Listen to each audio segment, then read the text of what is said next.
The temperature is heating up in Vancouver, and is the hammer going to drop? I don't know, but a 5-1 L, and this is the Pesky Nucks review for Game 15. Yes! Yes! Yes! God, yes! Good Branson got traded. What? They did it! Yes! Damn, I love you! What's going on, Nucks fans? And another loss. Vancouver loses tonight. They lost Thursday. They lost in Montreal on Tuesday. They lost in Montreal on Monday. And oh my God, they're back to a losing record and a 6-9 record. The only teams in the NHL, as I record this video, with the worst win percentage than them is the Detroit Red Wings and the Ottawa Senators. Two teams that were written off by practically everybody in the NHL. And even though a good amount of writers had Vancouver outside of that playoff picture, they were a bubble team. I don't think anybody had them where they are. And you can say it's still early, but Vancouver's played more than 25% of their games. If this was a full-on 82-game season, this is American Thanksgiving. And Vancouver's right at the bottom of the standings. And I'm not giving up on them or anything, but another 5-1 L tonight is pretty discouraging. Let's break down how the game went.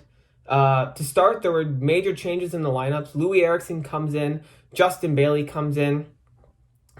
Jake Virtanen comes out. Zach McEwen comes out. So Jake Virtanen, Zach McEwen, Adam Gaudette. So three of the young guys.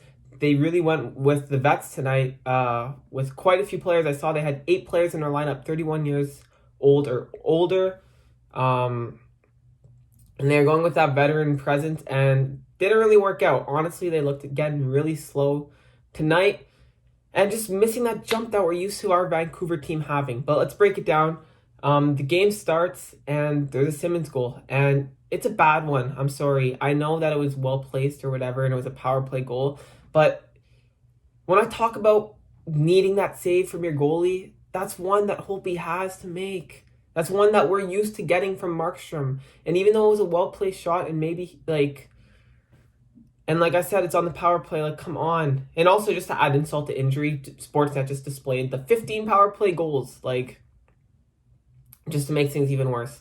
15 power play goals for the Leafs. I was like, I've never seen a banner actually come up like that in any game all season, but it's Sportsnet and it's the Leafs, so what do you expect? But anyways, then the parade of penalties begins. We see Edler go to the box, and we see Chatfield go to the box, and it's just the same thing. Same thing with the penalties. And not too long after that, Matthews ends up scoring and embarrasses Chatfield, puts it through his legs and puts it top shelf. And it's 2-0 Toronto. At the end of the period, I found Vancouver did step it up a bit. And again, like, I see him still taking criticism online, but I thought Pettersson, not a bad game today either. Had a semi-breakaway, hit the crossbar on a power play late in the first period.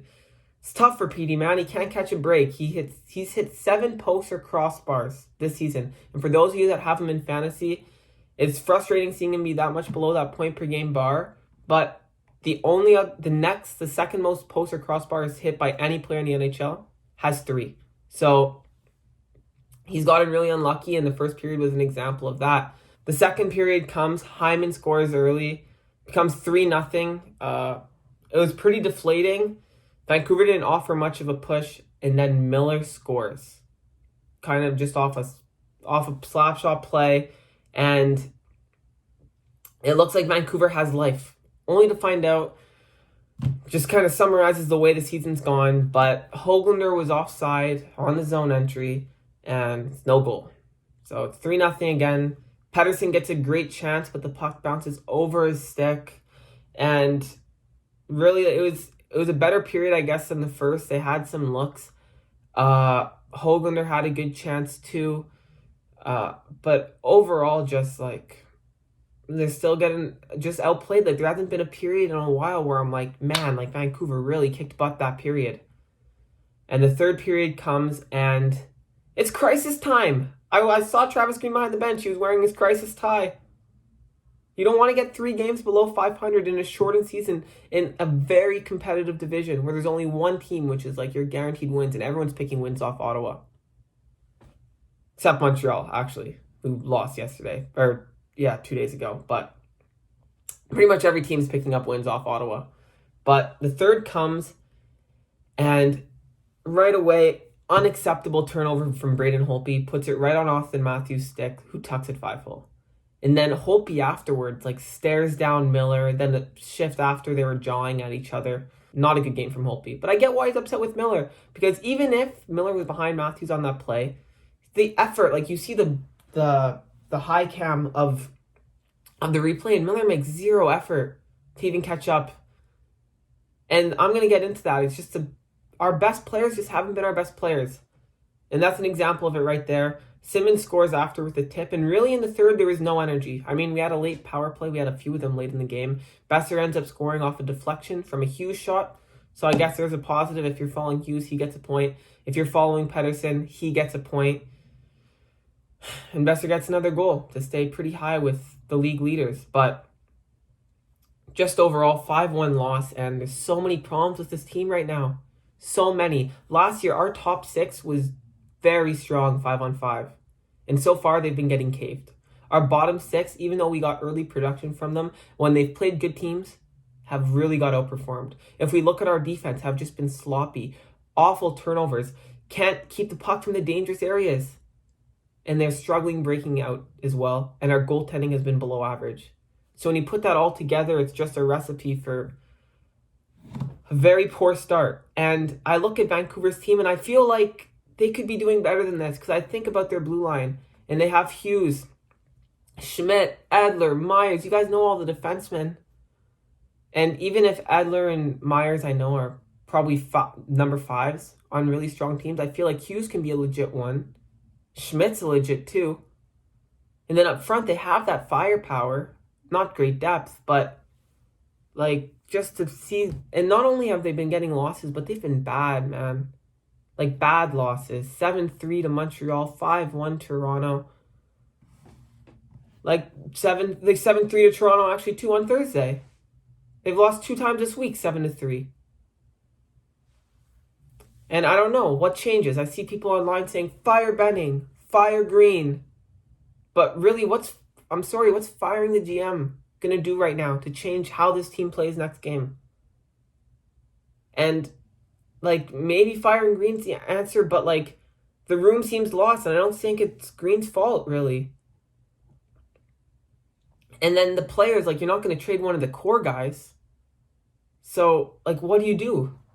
What do you do besides just wait and hope that this group is talented enough that they're going to find their way out of it? And to be honest, I know Horvat, obviously the players aren't going to give up, but Horvat literally said today, this season is not over. And it isn't. There's still 75% of the season to play. And we saw the St. Louis Blues, shout out to my boy Paul, big Blues fans, but we saw them a couple years ago be dead last in January and end up tearing it up and making the cup. So I'm not saying winning the cup, and I'm not saying the season's over. But, man, it's just it feels that way, honestly. It feels like it's Luke Hughes season. That's what it feels like in Vancouver. So the temperature's hot, and in situations like this, when teams that are expected to do better get put in this situation, usually the hammer drops. And in Toronto, we saw that happen last year. We saw Babcock get fired when the Leafs weren't even in a situation this bad. And although the Leafs had higher expectations, or in a crazier, I don't know, we're just in a crazier situation. But I just mean, man, it's definitely, there's a lot of problems with this team and stuff that has to get figured out. Next game is Monday in Toronto, and I'm really curious to see what's going to happen there. They need to win bad. They need to win bad just to calm things down. And then they have Calgary again after that. So the schedule doesn't get any easier. And its games are going to keep coming. And I like this core. I have faith in this core. I have faith in Green. And I don't know. My opinion right now would just to be stay the course. It's been a really tough start. Haven't caught any bounces. I would say stay the course, but things change in hockey, and losing this bad, for the fans, it's unacceptable, because there's been standards finally in Vancouver. Like I said in my video after Thursday's game, there's standards now. And Vancouver just hasn't met up to those. And like Pettersson said, as much as the fans want to see them winning, obviously the players want it even more. So we'll see how Monday goes. I'm sure it's going to be Vancouver's going to bring a good effort. I wouldn't be surprised if we see either McEwen or Gaudette get back in. Maybe Virtanen get in.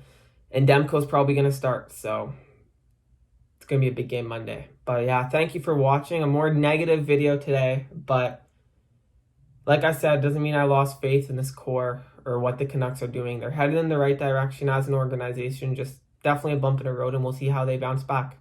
Because I think parts like this in this season are going to be key, and I'm sure we're going to look back on it in the future. So anyways, let me know what you think. Do you think what has to change?